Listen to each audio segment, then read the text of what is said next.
કાલનું પાછું એક વખત બોલ દઉં છું. જે આપણે ઇન્ટરેસ્ટ ઓન લોનવાળું હતું હિડન એડજસ્ટમેન્ટ, જ્યારે ટ્રાયલ બેલેન્સમાં લોનનું અમાઉન્ટ આપ્યું હોય, જેમ કે આપણે ફર્સ્ટથી સ્ટાર્ટ કરીએ તો અહીંયા આગળ લોનનું અમાઉન્ટ આપ્યું હોય અને પર્સન્ટેજ આપ્યા હોય, તો એ નેસેસરી છે કે આપણે આ 10,000ના 12% કરીને જોઈ લઈએ. લોનનું અમાઉન્ટ આવશે બેલેન્સ શીટમાં લાયબિલિટી સાઇડમાં, દેટ ઇઝ 10,000. આના 12% કરીએ તો 10,000ના 12% 1,200 થાય, અને એ ટ્રાયલ બેલેન્સમાં પણ આપેલું છે because interest on loan pay કર્યું હશે. સો પે કર્યું હશે એટલે એની જનરલ એન્ટ્રી પાસ કરી હશે, interest on loan account debit to cash account, જેનાથી લેજર પોસ્ટિંગ થયું હશે અને ફરતા ફરતા એ ટ્રાયલ બેલેન્સમાં અહીંયા પહોંચી ગયું હશે. સો આ સિચ્યુએશનમાં આ 10,000 બેલેન્સ શીટમાં લાયબિલિટી સાઇડમાં અને 1,200 interest on loan profit and loss અકાઉન્ટમાં ડેબિટ સાઇડમાં. તો આ એક ફર્સ્ટ મેથડ છે જેમાં આપણે ઇન્ટરેસ્ટ જોયું તો પૂરેપૂરું ઇન્ટરેસ્ટ પે કરેલું છે. એના પછીનો નેક્સ્ટ સમ તમે કર્યો હતો, તો હવે અહીંયા આગળ 12% લોન ફ્રોમ એસબીઆઈ આપ્યું છે, પર્સન્ટેજ એ આપ્યા છે, અમાઉન્ટ ઓફ લોન છે. તો આ એક હિડન એડજસ્ટમેન્ટ છે. આ રેડ પેનથી લખ્યું છે, એ એકચ્યુઅલી લખેલું નહીં હોય. વર્ષ પૂરું થાય 31/3/2018ના, જ્યારે પણ આપણે લોન લીધી હશે તો આપણે એના ઉપર ઇન્ટરેસ્ટ પે કરવું પડશે. કોઈ ડેટ કે કંઈ ઇન્ફોર્મેશન નથી આપી, સો તેનો મતલબ કે આપણે આખા વર્ષનું ઇન્ટરેસ્ટ પે કરવાનું બાકી છે એવું આપણે એઝ્યુમ કરવું પડશે, બિકોઝ રેટ ઓફ ઇન્ટરેસ્ટ અને અમાઉન્ટ ઓફ લોન આપ્યું છે. સો 10,000ના 12% આપણે કેલ્ક્યુલેટ કરીએ તો એ 1,200 થાય. તો પહેલાં આ 10,000 તો આપણે લખી નાખ્યા બેલેન્સ શીટમાં લાયબિલિટી સાઇડમાં, બટ સિન્સ અહીંયા પર્સન્ટેજ આપ્યું છે તો આપણી રિસ્પોન્સિબિલિટીમાં આવે કે આપણે ઇન્ટરેસ્ટ ઓન લોન કેલ્ક્યુલેટ કરીએ, કારણ કે અહીંયા ક્યાંય પણ ઇન્ટરેસ્ટ ઓન લોન આપ્યું નથી. જેમ કે અહીંયા આપ્યું હતું તો એ બરાબર છે કે એ લોકોએ આવતું હતું એ અપ્રોપ્રિએટ અમાઉન્ટ આવી જતું હતું, જ્યારે અહીંયા ઇન્ટરેસ્ટ ઓન લોન નથી આપ્યું તો આપણે 1,200 કેલ્ક્યુલેટ કર્યું અને એ અનપેડ હશે એટલે જ અહીંયા એન્ટ્રી પાસ નથી થઈને ટ્રાયલ બેલેન્સમાં આવ્યું નથી. સો ઇન્ટરેસ્ટ ઓન લોનની બે ઇફેક્ટ હશે, પ્રોફિટ એન્ડ લોસ અકાઉન્ટમાં ડેબિટ સાઇડમાં અને બેલેન્સ શીટમાં લાયબિલિટી સાઇડમાં. તો આપણે આ સેકન્ડ ક્વેશ્ચન જોયો હતો. પછી થર્ડ સિચ્યુએશન જોઈએ તો અહીંયા પણ આપણને લોનનું અમાઉન્ટ આપ્યું છે ટ્રાયલ બેલેન્સમાં, ઇન્ટરેસ્ટ ઓન લોનનું કંઈ ઇન્ફોર્મેશન નથી અને અહીંયા ડેટ પણ આપી છે 1/10/2017ના. તો લોન લીધી છે 10th મહિનામાં ઓર ઓક્ટોબરમાં લીધી છે. તો 1/10 એટલે ઓક્ટોબરથી લઈને 31 માર્ચ સુધી જેટલા પણ મહિના થશે, જેમ કે 1/10/2017થી 31/3/2018, એટલે આ ઓક્ટોબર, નવેમ્બર, ડિસેમ્બર, જાન્યુઆરી, ફેબ્રુઆરી અને માર્ચ, તો 6 મંથ્સનું ઇન્ટરેસ્ટ આપણે કેલ્ક્યુલેટ કરવું પડશે. તો આ લોનનું અમાઉન્ટ તો આપણે એઝ ઇટ ઇઝ બેલેન્સ શીટમાં લાયબિલિટી સાઇડમાં લખી નાખીએ, પણ એનું ઇન્ટરેસ્ટ ઓન લોન કરીએ તો 10,000ના રેટ ઓફ ઇન્ટરેસ્ટ 12% અને 1/10/2017થી લઈને 31/3/2018 સુધી આપણે કાઉન્ટ કરીએ તો એ 6 મંથ્સ આવે છે. સો 6 મંથ્સનું ઇન્ટરેસ્ટ આપણે પે કરવાનું બાકી હશે એટલે જ અહીંયા નથી આવ્યું. તો હવે એની બે ઇફેક્ટ હશે, એક તો એક્સપેન્સ છે એટલે પ્રોફિટ એન્ડ લોસ અકાઉન્ટમાં ડેબિટ સાઇડમાં, અને પે નથી કર્યા એટલે લાયબિલિટી છે તો બેલેન્સ શીટમાં લાયબિલિટી સાઇડમાં ઇન્ટરેસ્ટ ઓન લોન. પછી હવે એના જેવો જ હજી એક ક્વેશ્ચન કર્યો હતો જેમાં આપણે 3 અલગ અલગ લોનના અમાઉન્ટ આપ્યા છે અને ડેટ આપ્યા છે, ખાલી interest on loan calculation purpose માટે. જેમ કે આ ફર્સ્ટ છે તો interest on loan from SBI, એ 10,000 આપણે લખ્યા હશે બેલેન્સ શીટમાં લાયબિલિટી સાઇડમાં. આના ઉપર ઇન્ટરેસ્ટ હશે આ જાન્યુઆરી મંથમાં લીધું છે, તો આ જાન્યુઆરી, ફેબ્રુઆરી અને માર્ચ, જેમ કે 1/1/2018થી અહીંયા મેં ડેટ મેન્શન કરેલા છે, 1/1/2018થી 31/3/2018 સુધી જાન્યુઆરી, ફેબ્રુઆરી, માર્ચ 3 મંથ્સનું ઇન્ટરેસ્ટ કેલ્ક્યુલેટ કરીએ. સો આ 10,000ના 12% ઇન્ટુ 3/12, તો 300 પ્રોફિટ એન્ડ લોસ અકાઉન્ટમાં ડેબિટ સાઇડમાં અને આ લોનની નીચે એનું આઉટસ્ટેન્ડિંગ ઇન્ટરેસ્ટ 300. સિમિલરલી આ એક્સિસ બેંકનું જે લોન છે એમાં ડેટ નથી આપી તો આખા વર્ષનું આપણે 10% આપશું. લોનનું અમાઉન્ટ તો આપણે 5,000 અહીંયા બેલેન્સ શીટમાં લાયબિલિટી સાઇડમાં લખી નાખીએ, પણ એના 10% કરશું એટલે અહીંયા 500 અને એ જ અનપેડ છે એટલે બેલેન્સ શીટમાં લાયબિલિટી સાઇડમાં. સિમિલરલી આ 12% લોન ફ્રોમ એસબીઆઈ છે તો 8,000 લોનનું અમાઉન્ટ તો બેલેન્સ શીટમાં લખી નાખીએ, પણ એનું ઇન્ટરેસ્ટ કેલ્ક્યુલેટ કરવાનું આવશે 1 ડિસેમ્બરથી 31 માર્ચ સુધી. તો અહીંયા લખેલું છે 1/12થી 31 માર્ચ કાઉન્ટ કરીએ. સો ડિસેમ્બર, જાન્યુઆરી, ફેબ્રુઆરી અને માર્ચ 4 મંથ્સનું ઇન્ટરેસ્ટ કેલ્ક્યુલેટ કરવાનું આવશે. તો અહીંયા ઇન્ટુ 4/12 કરીને 320 અને એ જ 320 લાયબિલિટી સાઇડમાં લખેલું છે. સો આઈ થિંક આ તમને લોકોને ક્લિયર છે કાલે કહ્યું હતું ત્યારે. પછી હજી એક છે, હવે સિચ્યુએશન એવી છે કે ટ્રાયલ બેલેન્સમાં ઇન્ટરેસ્ટ લોન આપ્યું પણ હોય તો આપણે ચેક કરવું પડે કે એ સફિશિયન્ટ છે કે નહીં. જો એ ઇનસફિશિયન્ટ હશે તો બાકીનું અમાઉન્ટ આપણે અનપેડ કે આઉટસ્ટેન્ડિંગ બતાવવું પડશે. તો અહીંયા આગળ 10% લોન ફ્રોમ SBI છે 10,000, જે આપણે 10,000 બેલેન્સ શીટમાં લાયબિલિટી સાઇડમાં લખી નાખ્યા. પછી 10,000ના 10% કરીએ તો આવે ટોટલ 1,000, પણ ટ્રાયલ બેલેન્સમાં 700 જ પે કર્યા છે એવું આપ્યું છે. સો એનો મતલબ કે હજી 300 દેવાના થાય જે અનપેડ કે આઉટસ્ટેન્ડિંગ હશે. તો આપણે આ 300 અહીંયા પ્લસ કર્યા અને બેલેન્સ શીટમાં પણ લાયબિલિટી સાઇડમાં 300 લખ્યા. એટલે આ જોજો કે તમને ટ્રાયલ બેલેન્સમાં લોન આપ્યું હોય અને ઇન્ટરેસ્ટ ઓન લોન પણ આપ્યું હોય તો તમે પહેલાં અમાઉન્ટ મેચ કરીને જુઓ કે એના 10,000ના જે પર્સન્ટેજ નીકાળીએ એટલું આવે છે કે નહીં.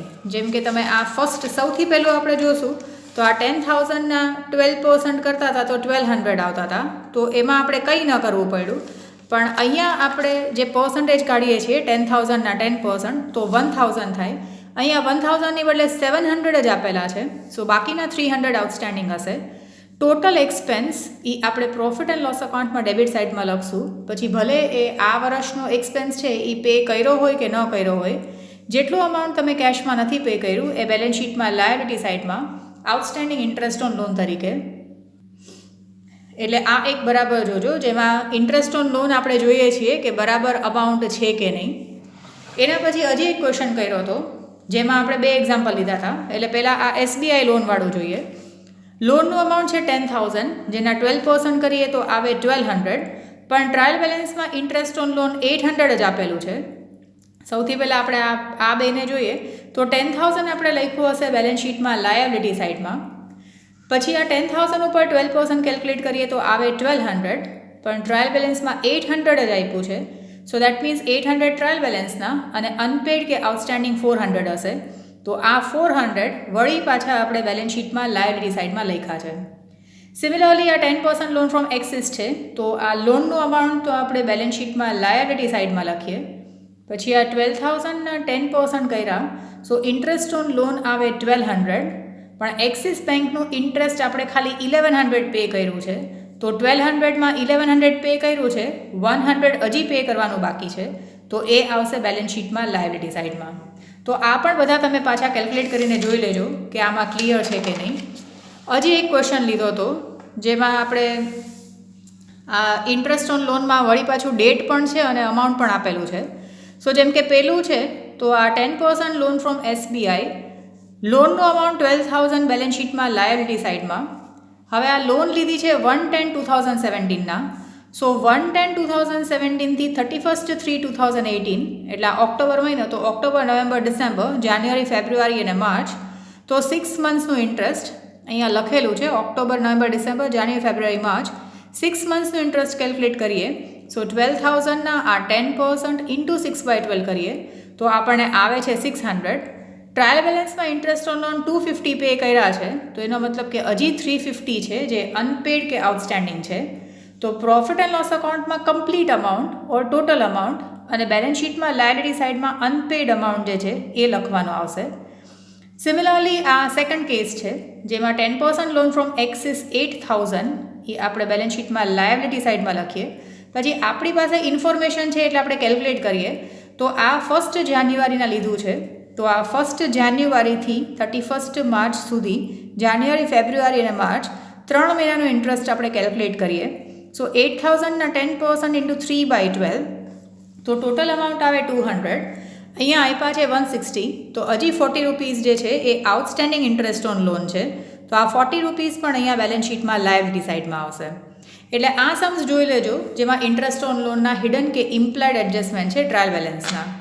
હવે એના પછી આપણે જોઈએ કે જેમ કેમ લોનનું આપણે ઇન્ટરેસ્ટ પે કરવું પડે છે, તો આપણે કોઈ કંપનીના કે કંઈ ડિબેન્ચર્સ કે કંઈ પરચેસ કર્યા હશે તો એમાં આપણને ઇન્ટરેસ્ટ ઇન્કમ થતી હશે, રિસીવ થતું હશે. તો જેમ કે આ ઇન્વેસ્ટમેન્ટ ઇન 12% ડિબેન્ચર્સ છે. ઇન્વેસ્ટમેન્ટ છે એ આપણા માટે એસેટ છે. સો બેલેન્સ શીટમાં એસેટ સાઇડમાં, કારણ કે આ પણ ઇમ્પ્લાઇડ એડજસ્ટમેન્ટવાળું છે. સો ઇન્વેસ્ટમેન્ટ ઇન 12% ડિબેન્ચર્સ એ ટ્રાયલ બેલેન્સમાં જે આપ્યું છે એ આપણે લખ્યું એસેટ સાઇડમાં. હવે આપણે ઇન્વેસ્ટમેન્ટ કરીએ તો આપણને ઇન્ટરેસ્ટ ઇન્કમ આવે. અહીંયા કંઈ આપ્યું નથી તો આપણે એઝ્યુમ કરીએ કે આપણને આનો ઇન્ટરેસ્ટ મળવાનું બાકી છે. તો આપણે પ્રોફિટ એન્ડ લોસ અકાઉન્ટમાં ક્રેડિટ સાઇડમાં લખશું interest on 12% debentures interest on investment of 12% debentures એ લખી શકાય. સો આ 80,000ના 12% કરીએ સો 9600 આપણને મળવા જોઈએ, જે અહીંયા ટ્રાયલ બેલેન્સમાં આવ્યા નથી. એનો મતલબ કે આપણને કેશમાં મળ્યા પણ નથી. જો આપણને ઇન્ટરેસ્ટની ઇન્કમ થઈ હોત તો cash account debit to interest account એવી એન્ટ્રી પાસ થઈ હોત, પછી એનું લેજર પોસ્ટિંગ થયું હોત અને એ ફરતા ટ્રાયલ બેલેન્સમાં પહોંચી ગયા હોત. પણ ટ્રાયલ બેલેન્સમાં નથી, એનો મતલબ કે આપણી આ ઇન્કમ મળવાની બાકી છે. તો એક તો ઇન્કમ છે એટલે પ્રોફિટ એન્ડ લોસ અકાઉન્ટમાં ક્રેડિટ સાઇડમાં, અને આઉટસ્ટેન્ડિંગ પણ છે. So outstanding interest on investment in debentures પૂરેપૂરા 9600 આપણને મળવાના બાકી છે. તો એની બીજી ઇફેક્ટ હશે બેલેન્સ શીટમાં એસેટ સાઇડમાં. જો તમે જોજો આમાં કંઈ જ ઇન્ફોર્મેશન નથી આપી, બટ આ હિડન એડજસ્ટમેન્ટ છે. If amount and percentage is given, તો આપણે અમાઉન્ટ ઉપર પર્સન્ટેજ કાઢીને જોવું પડશે કે એ કેટલું આવતું હશે. સો આપણે અંદાજો લગાવીએ કે આપણે 9600 મળવા જોઈએ, મળ્યા નથી, બટ એ આ વર્ષની ઇન્કમ છે એટલે પ્રોફિટ એન્ડ લોસ અકાઉન્ટમાં ક્રેડિટ સાઇડમાં લખીએ. અને સિન્સ એ આઉટસ્ટેન્ડિંગ ઇન્કમ છે એટલા માટે બેલેન્સ શીટમાં એસેટ સાઇડ પણ આપણે લખી નાખ્યું. હવે એના પછી નેક્સ્ટ સિચ્યુએશન જોઈએ. તો અહીંયા આગળ જુઓ, આ કેસમાં અહીંયા ઇન્ટરેસ્ટ ઓન ઇન્વેસ્ટમેન્ટ આપ્યું હતું નહીં, એટલે આપણે આને 2 વખત લખ્યું. જો આ 9600 અહીંયા ટ્રાયલ બેલેન્સમાં નથી આપ્યું, બધામાં મેં અમાઉન્ટ સેમ રાખ્યા છે. સો દેટ કમ્પેરિઝન તમે બરાબર કરજો અને સમજજો એન્ડ આસ્કડ આઉટ. 80,000ના 12%, 9600 અહીંયા 2 વાર આવ્યા, કારણ કે ટ્રાયલ બેલેન્સમાં ઇન્ટરેસ્ટ ઓન ઇન્વેસ્ટમેન્ટ આપ્યું નથી. હવે આ સિચ્યુએશન જોઈએ તો ઇન્વેસ્ટમેન્ટ ઇન ડિબેન્ચર્સ 80,000 એ હું અહીંયા લખી જ નાખું. Investment in 12% debentures A balance શીટમાં એસેટ સાઇડમાં 80,000. હવે એના ઉપર હું કેલ્ક્યુલેટ કરું તો મારે આ પ્રોફિટ એન્ડ લોસ અકાઉન્ટમાં ક્રેડિટ સાઇડમાં લખવાનું થાય ઇન્ટરેસ્ટ ઓન 12% ડિબેન્ચર્સ. તો આ 80,000ના હું 12% કરું છું તો એ મને 9600 જ આવે છે, અને 9600 ટ્રાયલ બેલેન્સમાં આપેલા પણ છે. તો એનો મતલબ કે આ જ અહીંયા લખ્યા છે એવું આપણે કહી શકાય. સો આ કેસમાં જો આ 2 આવ્યું, અહીંયા 9600 બેલેન્સ શીટમાં એસેટ સાઇડમાં નહીં આવે, કારણ કે આપણે ઇન્ટરેસ્ટ ઓન ઇન્વેસ્ટમેન્ટ મળી ગયું છે, જેની આપણે જનરેટી પાસ કરી હશે, cash account debit to interest on investment, પછી એનું લેજર પોસ્ટિંગ થયું હશે, એટલા માટે જ આ ઇન્ટરેસ્ટ જે છે એ ટ્રાયલ બેલેન્સમાં આવ્યું છે. તો અહીંયા જોજો, આ અને આ તમારું લોનવાળું ફર્સ્ટ સિચ્યુએશન, આ અને આ લોનવાળું, જો આમાં સેમ અમાઉન્ટ જે છે એ આપેલું હતું એટલે એક વાર જ આવ્યું. સો બેટર છે કે તમે થોડું કમ્પેરિઝન પણ કરો અને ક્યાં નથી સમજાતું એ બોલો. એટલે અહીંયા આગળ આપણે ટ્રાયલ બેલેન્સમાં જે આપેલું છે એટલે ખાલી એક વખત જ આવ્યું, આપણે ખાલી ચેક કર્યું કે એ બરાબર છે કે નહીં. હવે સેમ સિચ્યુએશન, હવે આમાં 12% ડિબેન્ચર્સ છે, જો જેમ બધામાં લખીએ છીએ મેં અમાઉન્ટ સેમ રાખ્યા છે. સો આ ઇન્વેસ્ટમેન્ટ ઇન 12% ડિબેન્ચર્સ એ હું અહીંયા 80,000 બેલેન્સ શીટમાં એસેટ સાઇડમાં લખી નાખું, અને પ્રોફિટ એન્ડ લોસ અકાઉન્ટમાં ક્રેડિટ સાઇડમાં હું એનું ઇન્ટરેસ્ટ કેલ્ક્યુલેટ કરીને રાખું કે ઇન્ટરેસ્ટ ઓન 12% ડિબેન્ચર્સ. તો એ આવે આ 80,000ના 12%. સો 9600 મારી ઇન્ટરેસ્ટ ઇન્કમ થાય. ટ્રાયલ બેલેન્સમાં 8,000 આપેલા છે, સો એનો મતલબ કે આઉટસ્ટેન્ડિંગ ઇન્કમ છે 1,600. તો આઉટસ્ટેન્ડિંગ ઇન્કમ આપણે પ્લસ કરતા હોય અને જેટલું મળવાનું બાકી છે એ આપણા માટે એસેટ છે, એટલે બેલેન્સ શીટમાં એસેટ સાઇડમાં outstanding interest on investment in debentures. તો અહીંયા ખાલી 1,600 જ આવશે, કારણ કે ટોટલ 9600ની આપણી ઇન્કમમાંથી 8,000 ઓલરેડી આપણને રિસીવ થઈ ગયા છે, ખાલી 1,600 જ મળવાના બાકી છે. એટલે આ પણ બરાબર કમ્પેરેટિવલી જોજો, જેમાં મેં અમાઉન્ટ અને રેટ સરખા રાખ્યા છે. એના પછી નેક્સ્ટ સિચ્યુએશન જોઈએ તો અહીંયા ઇન્ટરેસ્ટ ઓન લોન આપ્યું નથી, બટ અમાઉન્ટ, પર્સન્ટેજ અને બ્રેકેટમાં ડેટ પણ આપી છે. તો સૌથી પહેલાં આને આપણે લખીએ. સો આ investment in 12% debentures A balance શીટમાં એસેટ સાઇડમાં 80,000. પછી સિન્સ મને ઇન્વેસ્ટમેન્ટ મેં કર્યું છે તો હું મારી ઇન્ટરેસ્ટ ઇન્કમ કેલ્ક્યુલેટ કરું. So by interest on investment in debentures, તો ડિબેન્ચર્સનું અમાઉન્ટ છે 80,000, રેટ ઓફ ઇન્ટરેસ્ટ છે 12%. ટ્રાયલ બેલેન્સ પૂરું થાય છે 31/3/18ના. સો 1/10/2000 એટલે આ ઓક્ટોબર નવેમ્બર, આ 1/10/2017થી 31/3/2018નો ટાઈમ છે. ઓક્ટોબર, નવેમ્બર, ડિસેમ્બર, જાન્યુઆરી, ફેબ્રુઆરી અને માર્ચ, તો મને 6 મંથ્સનું ઇન્ટરેસ્ટ કેલ્ક્યુલેટ કરવાનું આવે. 6 મંથ્સનું ઇન્ટરેસ્ટ કેલ્ક્યુલેટ કરીએ તો આ 4800 આવશે, જે આવશે એક ઇફેક્ટ પ્રોફિટ એન્ડ લોસ અકાઉન્ટમાં ક્રેડિટ સાઇડમાં, કારણ કે અહીંયા ટ્રાયલ બેલેન્સમાં ઇન્ટરેસ્ટ આપ્યું નથી, એટલે જેટલું પણ ઇન્ટરેસ્ટ મળશે એ આપણે બેલેન્સ શીટમાં એસેટ સાઇડમાં પણ બતાવવું પડશે. That is outstanding interest on debentures. So outstanding interest જે છે એ 4800, કારણ કે એ પૂરેપૂરા મળવાના બાકી છે. સિમિલરલી હવે આ બીજાનું પણ સેમ રીતે કેલ્ક્યુલેશન છે, ખાલી અહીંયા મેં મંથ અલગ તમે સમજો અને કેલ્ક્યુલેટ કરો એટલા માટે આપ્યું છે. એ છે અહીંયા ઇન્વેસ્ટમેન્ટ ઇન 10% ડિબેન્ચર્સ. તો ડિબેન્ચર્સનું ઇન્વેસ્ટમેન્ટનું અમાઉન્ટ 50,000 અને સેમ પ્રોસેસથી અહીંયા હું ઇન્ટરેસ્ટ કેલ્ક્યુલેટ કરું, interest on investment in debentures. તો એમાં આવશે આ 50,000 એના 10%, અને આ ઇન્વેસ્ટમેન્ટ કર્યા છે મેં જાન્યુઆરીના, તો 1/1/2018 થી 31/3/2018, એટલે જાન્યુઆરી, ફેબ્રુઆરી અને માર્ચ ખાલી 3 મંથ્સનું ઇન્ટરેસ્ટ કેલ્ક્યુલેટ કરીએ તો અમાઉન્ટ આવશે એનું 1250. તમે કેલ્ક્યુલેટ કરીને જોજો.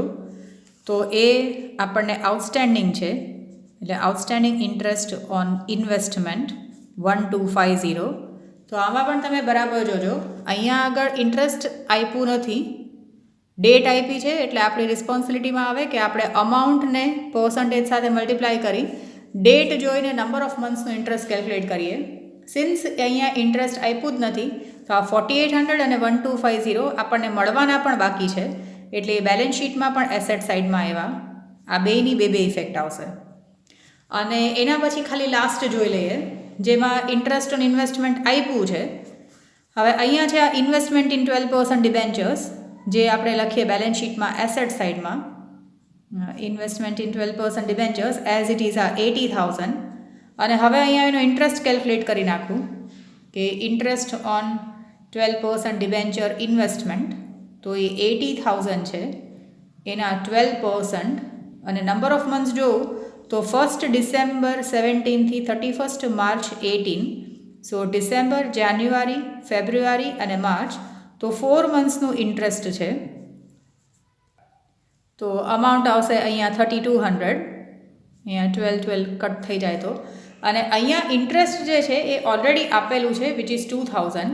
તો હું કહી શકું કે ટ્રાયલ બેલેન્સમાં 2000 તો આપેલું છે, અને પ્લસ આઉટસ્ટેન્ડિંગ છે 1200, કારણ કે ટોટલ ઇન્ટરેસ્ટની ઇન્કમ મળવી જોઈએ 3200, પણ મળ્યા છે 2000, તો બાકીના આઉટસ્ટેન્ડિંગ છે. તો આ કેસમાં થોડાક જ આઉટસ્ટેન્ડિંગ છે, એટલે જેટલા આઉટસ્ટેન્ડિંગ છે એ જ બેલેન્સ શીટમાં એસેટ સાઇડમાં આવશે. જેમ કે અહીંયા આઉટસ્ટેન્ડિંગ ઇન્ટરેસ્ટ ઓન ઇન્વેસ્ટમેન્ટ, તો આ જે આઉટસ્ટેન્ડિંગ અમાઉન્ટ છે 1200 એ જ આવશે. જો તમે બરાબર કમ્પેરિઝન કરીને જોજો, એક ક્વેશ્ચનમાં કંઈક ને કંઈક અલગ છે, તો એ ડિફરન્સ તમે જ્યારે સમજશો તો પછી યાદ રહી જશે કે કેવી રીતે છે. ઇન્વેસ્ટમેન્ટ આપ્યું હોય એ એસેટ સાઇડમાં, બટ જ્યારે પર્સન્ટેજ અમાઉન્ટ અને ડેટ આપી હોય તો અંદાજો લગાવો કે કેટલી ઇન્કમ થાય. ટ્રાયલ બેલેન્સમાં આપી હોય તો કમ્પેર કરો કે પૂરેપૂરી આવી ગઈ કે નહીં. જેમ કે આપણી ઇન્ટરેસ્ટ ઇન્કમ થાય 3200, પણ આપ્યા છે 2000 જ, તો એનો મતલબ કે 1200 હજી મળવાના બાકી છે. ઇન્ટરેસ્ટની ઇન્કમ તો પૂરેપૂરી બતાવવી પડે પ્રોફિટ એન્ડ લોસ અકાઉન્ટમાં ક્રેડિટ સાઇડમાં, પછી ભલે આપણને એ એકચ્યુઅલી કેશમાં ન મળી હોય તો પણ આપણે પ્રોફિટ એન્ડ લોસ અકાઉન્ટમાં તો પૂરેપૂરા અમાઉન્ટ જ બતાવશું. એટલે વન્સ અગેઇન જો જોઈ લેજો, આ ઇન્વેસ્ટમેન્ટ ઇન ડિબેન્ચર્સવાળું જ્યારે પણ આપણે ઇન્વેસ્ટમેન્ટ કરીએ, સો ઇન્વેસ્ટમેન્ટ આવે બેલેન્સ શીટમાં એસેટ સાઇડમાં. તમને જ્યારે પર્સન્ટેજ અને અમાઉન્ટ આપ્યું હોય તો તમારે ઇન્ટરેસ્ટ કેલ્ક્યુલેટ કરીને જોવું પડે. અહીંયા ઇન્ટરેસ્ટ આપ્યું નથી, એટલે જેટલું પણ અમાઉન્ટ કેલ્ક્યુલેટ કરશો એ 2 વખત આવશે. એના પછીના ક્વેશ્ચનમાં ઇન્ટરેસ્ટ કેલ્ક્યુલેટ કરીને જોયું તો એટલું અહીંયા આપેલું જ છે, એટલે એક વખત આ 9600 ઇન્કમ તરીકે આવ્યું, અને investment as it is asset સાઇડમાં આવ્યું. હવે આના જ કમ્પેરિઝનમાં તમે આ જુઓ, સો 80,000 એસેટ સાઇડમાં કેલ્ક્યુલેટ કર્યું તો ખબર છે કે 9600 આવે, પણ ઇન્ટરેસ્ટ આવ્યા છે 8000, તો બાકીના 1600 આઉટસ્ટેન્ડિંગ છે, મળવાના બાકી છે, એટલા માટે એ એસેટ છે. તો બેલેન્સ શીટમાં એસેટ સાઇડમાં, કારણ કે આપણે 9600 લખીએ છીએ, એમાં આપણે જે આઉટસ્ટેન્ડિંગ મળવાના બાકી છે એ પણ લખીએ છીએ. અને પછી આ બાકીના ક્વેશ્ચન્સમાં તમે જોજો, અહીંયા આગળ આપણે મંથ વાઇઝ કેલ્ક્યુલેટ કર્યું છે, અને મંથ વાઇઝ કેલ્ક્યુલેટ કરીને અમાઉન્ટ પણ બે સાઈડ લખ્યું છે. તો તમે આ લખીને જરા કમ્પેરિઝન કરજો કે કેમાં 2 વખત લખવાનું આવ્યું, કેમાં 1 વખત આવ્યું. સો આ ઇન્ટરેસ્ટ ઓન ઇન્વેસ્ટમેન્ટવાળું પણ બરાબર જોજો.